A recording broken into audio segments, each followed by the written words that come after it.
Around 3 a.m. on December 31st, 2019, we received our first foster care placement phone call. And then my wife turned it off. And then a few minutes later, we received another phone call. And she turned that one off too. I think we were so tired and groggy that we didn't realize that that was actually an important phone call.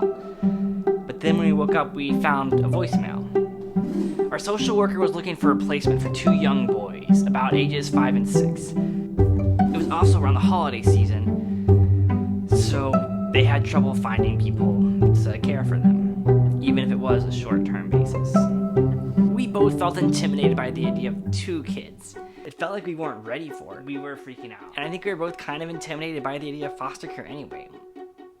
And you know, the crazy thing is, I think we almost said yes.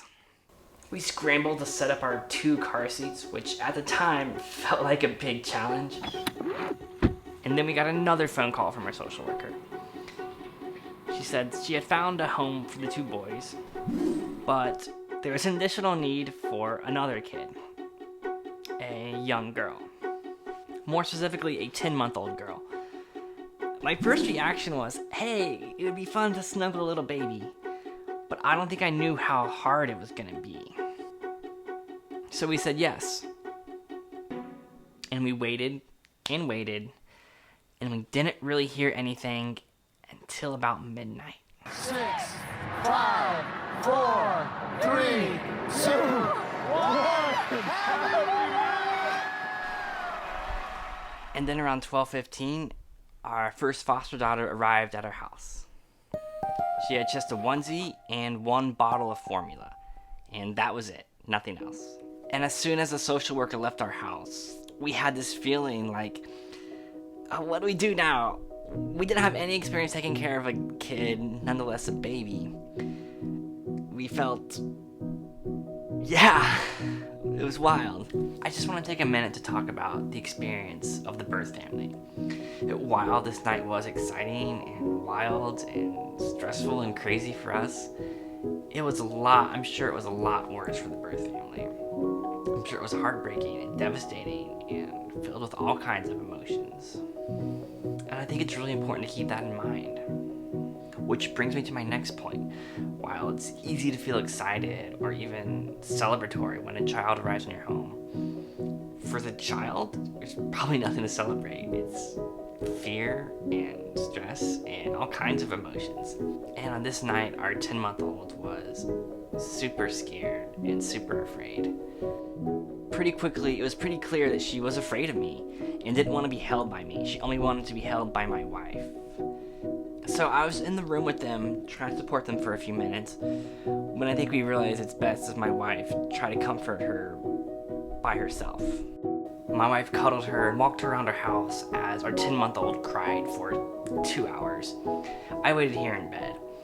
I think for a young child, trying to sleep train them on the first night, or really one of the first couple nights, is probably a bad idea.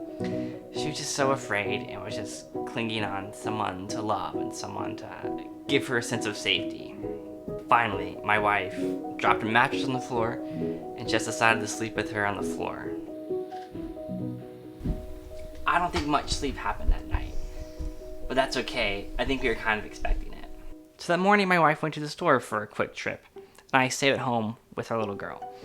I just want to point out here that my wife is the most prepared person ever. Living with her made the pandemic a lot easier. We had lots of food for little kids, lots of clothes, lots of juice boxes. But even with her high level of preparation, I really don't think we had enough stuff for a little girl. We only had 3 onesies, not that many diapers, and we didn't have any formula or even milk to use. I was only alone with her for about 45 minutes, but she cried pretty much the entire time. It was then really when we learned just how afraid of me she was and how much she wanted to be hugged the whole time.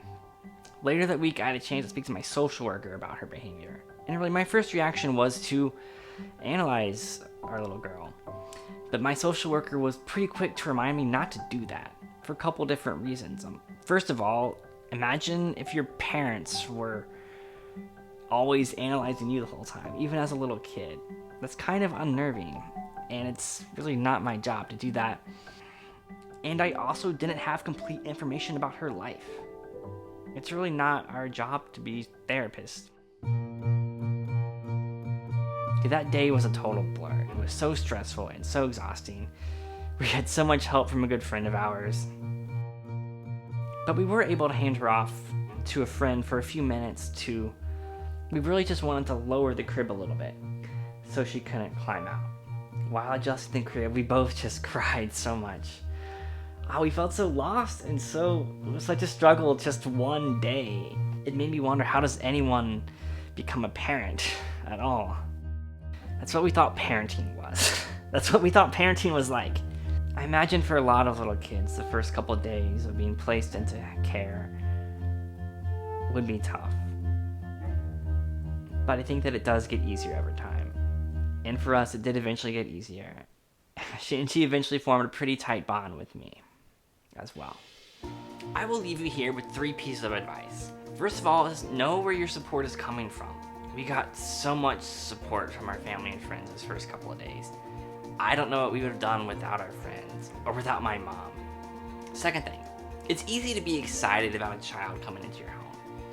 But I would encourage you all to remember that it's not exciting for the child, it's scary and devastating for the family. They're experiencing a lot of really strange emotions. I just keep that in mind and always be respectful of that. And the third thing is that the first couple days feel really hard. I think it will get better, and I think it can get better. I'm sure it'll probably get easier over time. Thanks for watching this video. If you found this helpful or interesting, please hit the like button. Thanks.